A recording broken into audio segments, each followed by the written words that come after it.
everyone, Dennis Chang here. I'm going to try something new today. I'm recording with the microphone from the camera, so let's see, let's find out how it sounds. I hope it works out well. So today is a continuation of last week's video where I talked about whether it's worth going to music school or not, so just watch that. And it's a continuation because someone asked me about this thing that I said, tier 1, tier 2, tier 3. I gotta admit that I kind of made that up on the spot, but I thought a little bit about it. And I think there maybe is some truth to it. So yeah, let's get started. Be sure to like, be sure to subscribe, be sure to comment, blah blah blah, all that helps. Okay, one thing I have to say that I didn't mention before about getting into music school or even getting a scholarship, that is not solely dependent on the playing itself, unless of course your playing is so over the top or something like that, like you're so good that no one can deny you, in which case I even wonder why you should go to music school, but I digress. So unless your playing is so good, there are other things that will factor in. It's whether you like it or not, welcome to life. It's a whole political network. And also in a lot of schools, you have to keep in mind that the guitar is not really a priority instrument. I'll be talking a lot about Berklee because that's one of the most popular music schools to go to around the world. And those guys put a lot of money into advertisements, so that's why people talk about it. Those guys, it's a business. Berklee is a business. Furthermore, you can be very good at jazz guitar, but sometimes for logistical reasons, the way the administration works, they might not always be able to take X number of guitars, or maybe sometimes they can only take one guitar student a year. And if there still happens to be maybe 3-4 good players, it's kind of like the one that they like the best. Let's say all 4 of you are equally as good. However you measure that anyway, I don't even know. But let's say you have 4 players that are equally good. Whoever, I guess, the jury likes best will win the prize. And that doesn't mean that you were not deserving. It's just that they could only take 1 guitar that year. But on the other hand, let's say they for some reason they can take 4 guitars that year. All 4 of you get in. Great. So basically, be aware of such things. I'll be talking about Berklee, which I never even went to. But as I said last week, I know the system fairly well because I have so many friends who went there. I asked them a lot of questions about it, and I also have friends who teach at that school. Yes, talk about Berklee, but also about jazz. And one thing you have to understand is that nowadays Berklee is not a jazz school per se.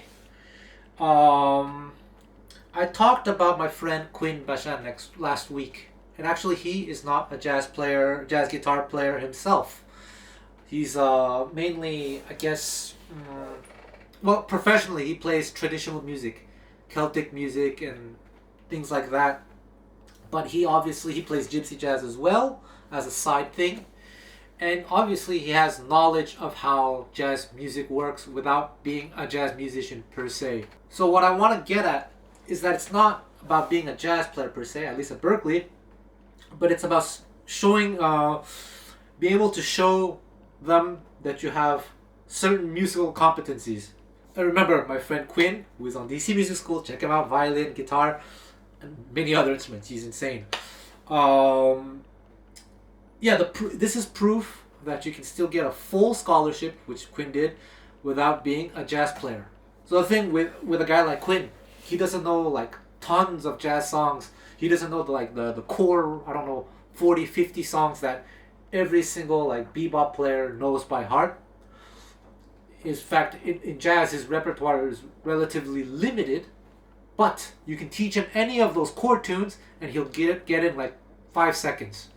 That's what they want to see. He is able to get it in 5 seconds, especially if you just give him a chart, put a chart in front of him, he'll just read through it, he'll understand the music because he understands how jazz works, like the foundations of jazz, so to speak, harmony, melody.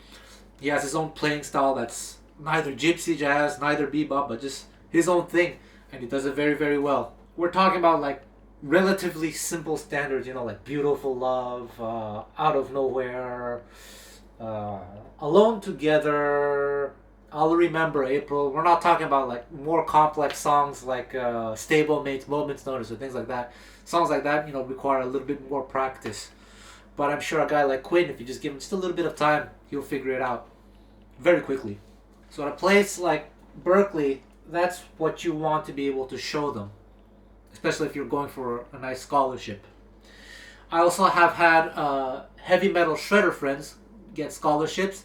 They didn't get as much money as other people did, namely because their understanding of jazz was far more limited than say someone like Quinn. But basically, if they can put like some kind of standard, almost like being in love,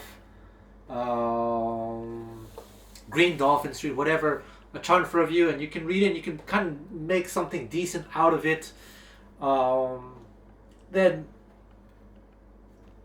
chances are you get some kind of scholarship. And of course, the better you play, maybe the higher the scholarship. Keep in mind, these are people who've been around the block, people who are listening to you at the audition. They know who's good and what's not. They can even tell just by the way you talk sometimes, by the way you carry yourself, by even the way, like when you're asking them certain questions, like, hey, they'll ask, hey, do you play Green Dolphin Street? And then you say, yeah, sure, what key? Do you guys want to play in C or E flat? This shows that you know how, like the jazz culture, because this song is generally played in C or E flat, or songs like Just Friends. You want to play Just Friends? And they say, yeah, sure, what key? F. What key do you guys do it in? G or F? This shows you know what you're talking about. You know the culture, so to speak.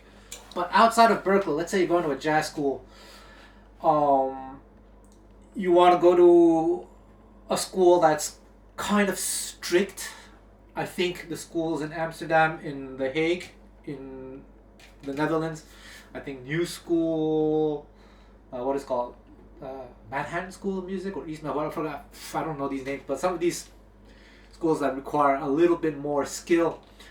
We're going to talk about that. We're going to talk about what I call tier 1, kind of the bare minimum to show that you know a little bit of the jazz culture, that you can function semi-professionally, well, professionally, but in a kind of a limited capacity. Well, you should show that you know the core repertoire. Chances are, every serious jazz student will know core repertoire by heart. Songs like Autumn Leaves. Here's another one. Can be commonly played in E minor or G minor. Green Dolphin Street as C or E flat. All the things you are, and that stuff, that intro. There will never be another you. Yeah, there will never be another you. Let's say you play that song, and they provide like some kind of rhythm section, and you play with them. You play the melody at the end. They'll be listening to you to see how well you know the culture, because there are a few different ways to like end the song. Here's a very, very popular way in Japan.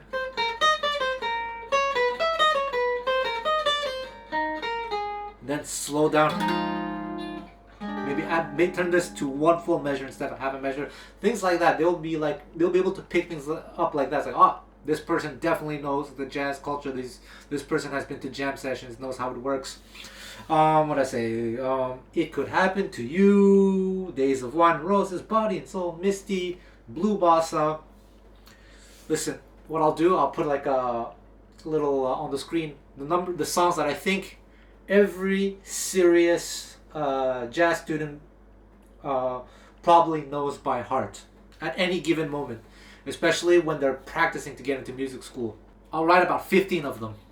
So let's say these songs are like extremely core repertoire. People who play standards for a living or who specialize in them definitely know all of these by heart, and most of them probably be able to play in different keys, because there are songs like Autumn Leaves, Out of Nowhere, Night and Day, that are often sung by singers and guitar players or just musicians at any given moment must be able to transpose them on the spot. So if someone says, hey, I want to play Autumn Leaves in the key of, let's say, D flat, and you as an accompanist, you will know right away that the first chord should be E flat minor. And this is the first starting word. No.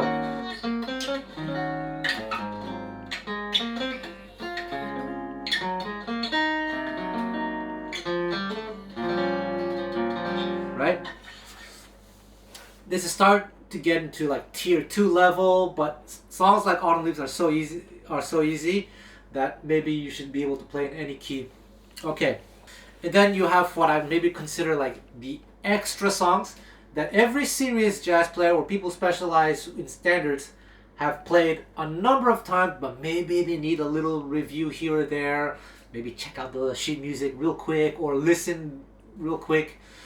And then there's a whole bunch of these. What is this thing called Love? I Can't Get Started. Darn That Dream. Polka Dots and Moonbeam. Like Someone in Love. I Hear a Rhapsody. A whole bunch of these. Obviously, the more you know, the closer you're getting to tier 2 level, and the more likely you are going to get that really good scholarship. Just basically showing that you really know how it works. It depends where you live, but the music schools have kind of shaped the jam session culture around the world. So, like if you live in a big city with a big jazz scene and they have a regular jam session, I suggest that you go every single week. A lot of the songs that will be chosen there at these jam sessions are kind of the songs that are from the music school tradition. So make a note of the songs that get called regularly. Go home and learn them. That will be a repertoire. If you can get maybe 40-50 songs under your belt, and you can play them, the easy ones you can play them in a key, then chances are you know what you are doing. And then you have some schools or some teachers who are more into like the post-bop or bebop post-bop kind of stuff rather than the, what did I say, American songbook thing. You have songs like Stablemates, Beatrice, Confirmation, Blues for Alice, and all that stuff. The more of these that you know, the better, right? You don't have to know them all, but a good chunk of them would be a good start. And I think a good place to start is at the jam session. Like I said, the songs that get called often, learn them. And quite honestly, there are not many. Earlier I said 40-50, but maybe like 20-30 is a good start. Like the 20 or 30 most common songs at your local jam session, those are good.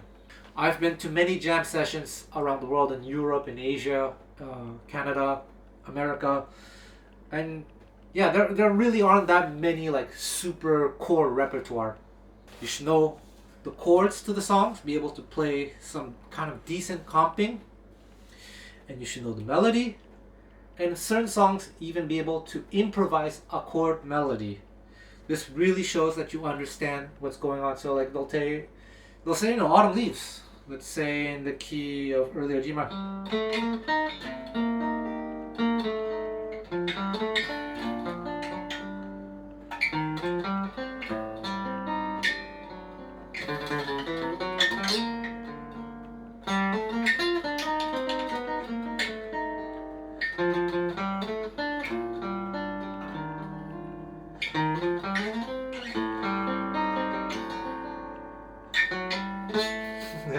Sorry. See, I made a mistake there. I wasn't even thinking. But you see how I caught myself. That kind of stuff that you want to show is like, oh, let's say you played it wrong. I played this note for some reason. I wasn't even concentrating, that's why. But it should have been this. But this recovery, this is the skill that you want to show that you have. Like I said, be able to calm, maybe something simple like, it doesn't have to be complicated.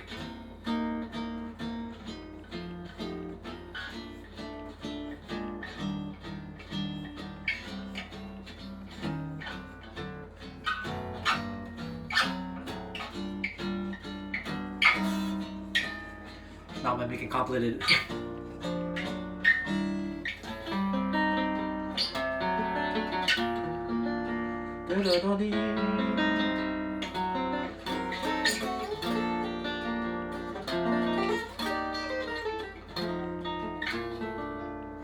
Etc., etc. And I should probably say that Berkeley has kind of popularized a kind of very specific curriculum that is based on heavy knowledge of theory, namely like the whole chord scale thing. And the more you know your arpeggios and your scales, the better, the more likely that, you know, you'll kind of quote unquote impress them keeping in mind that a lot of like the old players probably have limited knowledge on scales and arpeggios. They just play vocabulary. But if someone asks you, um, okay, G13 flat 9, you should be able to play. They'll ask you what scale goes over this. What is this? Octatonic scale. Then maybe ask you to play it 3 octaves. So 1. And you can do it slowly. I went too fast. You should do it slowly. I'm gonna go fast just to like we're not gonna waste time.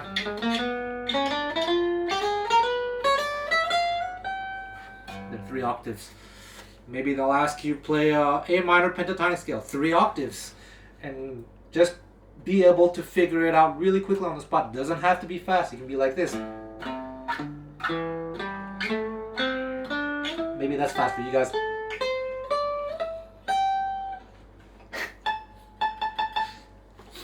They'll tell you A7 flat 13. Which scale works over this? A number of them. You can tell them, well, actually, flat 13. You can be a nerd and say, oh, since you guys said flat 13, it will be altered. Or harmonic minor, the D harmonic, which is A mixolydian flat 9, flat 13, according to the Berkeley system. But then you can be a nerd and tell them, if you guys mean sharp 5 instead of flat 13, well.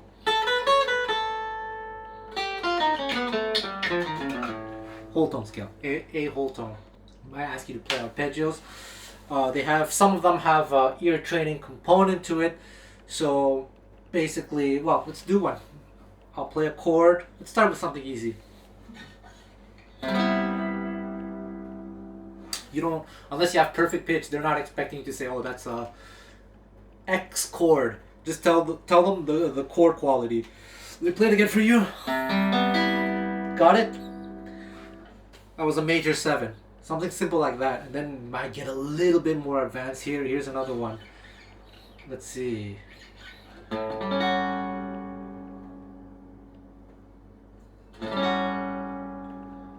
you guys get it? That was a 13. In this case, A13. Let me do something again.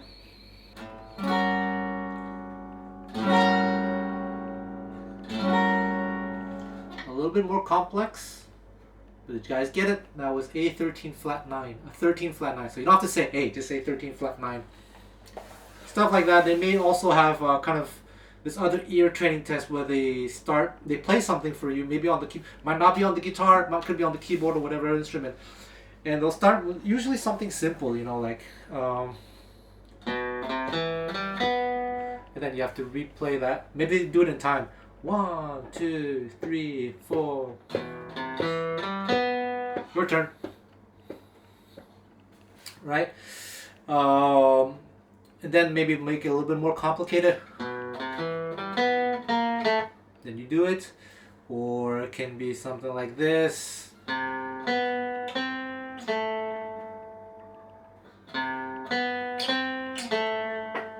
And you have to find the notes. They might ask you to comp certain grooves, especially at Berkeley. Not just jazz, but maybe some kind of like jazz bossa or whatever that is.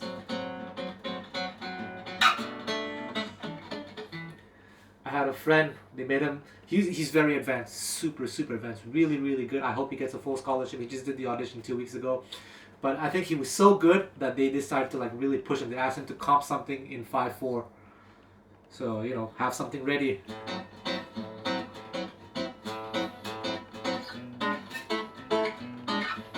Have something ready for 7/8 or whatever. I'm not even good at that, but when they start to do things like that, that probably means that you're either they're assholes or you're so good that like they just want to say, okay, what's this person's limit? So when you're in that territory, it's probably a good sign that you're gonna get something good. I hope my friend gets a full scholarship, but again, he's a guitar player, so maybe not.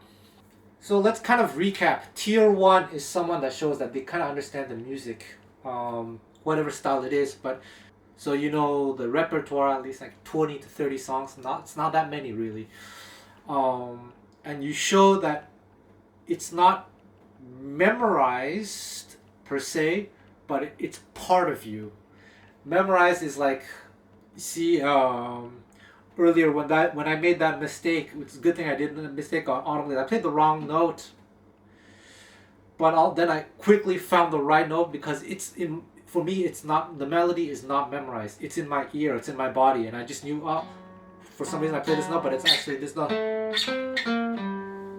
And that's how I can play like a lot of melodies in almost any key. If you tell me to play out of nowhere, or different ranges, like out of nowhere, I can do it here. I can manipulate it too.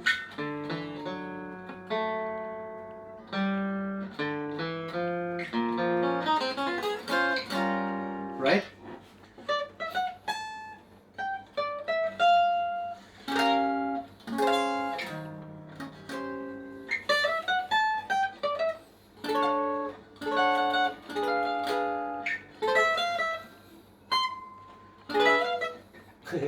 I can't reach. Oh man. You get the idea. But this is a really nice guitar. Martin Tremblay in Montreal. Charlie Christian copy. So being able to demonstrate a certain ability to be able to do something like this, this shows that you kind of know the music. Be able to comp. They can give you a lead sheet of just basic standard, show that you'll be able to comp. Sometimes on the lead sheet it might have a lot of passing chords, and the more experience you have, like if you can show them, you can ask them, do you want me to play every single chord, or is it okay if I simplify, which is what a lot of professional guitar players do.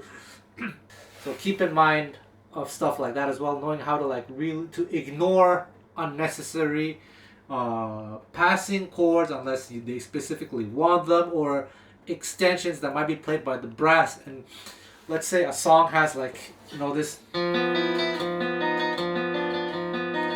G13. If you just play, then you don't have to play any of this. Stuff like that. This shows that you really understand the music. There's a song called Doxy. I think the chart says. But the truth is, it's really just B flat to G7, which is kind of optional itself. Show that you really understand this stuff. That's tier 1. Then of course, for music school purposes and scholarship purposes, know your scales, know your arpeggios, know your chords. And if you have this level, then chances are, again, barring the politics, you probably get into any jazz school. And when you're at that level, it's far more enjoyable, because then people will see that you're not a bad player. And then you get to play with good musicians, you get to network with them. And tier 2, I guess, is the step above, you're ready to be a leader, to create a music program. This has nothing to do with music school, but first of all, almost all these songs, know them so well that you can play them in any key. I'm not talking about songs like Moments Notice, but like Autumn Leaves, All of Me, Fly Me to the Moon, On the Sunny Side of the Street. Most of the singer songs. Be able to play them in any key at any given moment. And especially being able to understand harmony. I talk a lot about this in my YouTube videos. The idea of harmonic direction. The more you understand harmonic direction, the closer you are to level 2. Yeah, stuff like that. Quite honestly, I know a lot of people who are level 1 players who play better solo than me, but I think I'm level 2 and they're level 1 because of kind of these extra things. I know what it's about, the performance world, the industry, how to perform for an audience, how to select a repertoire, what not to play, what to play, when not to play, what the idiom and all that stuff. That's stuff that actually a lot of people don't learn in music schools and don't ever really learn.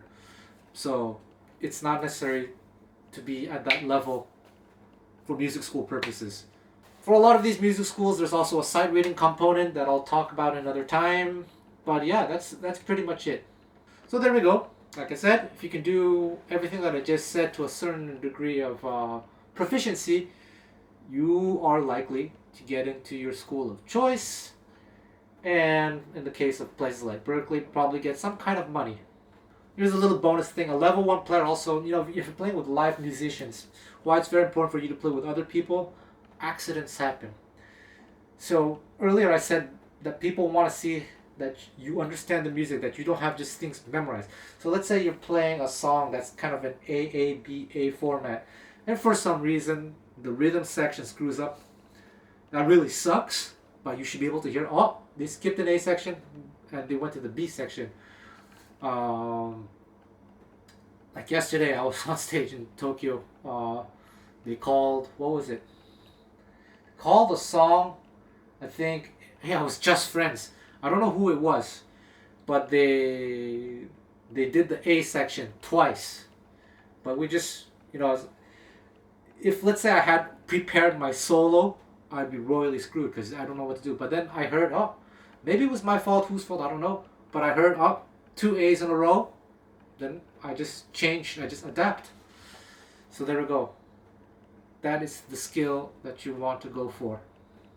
Boom!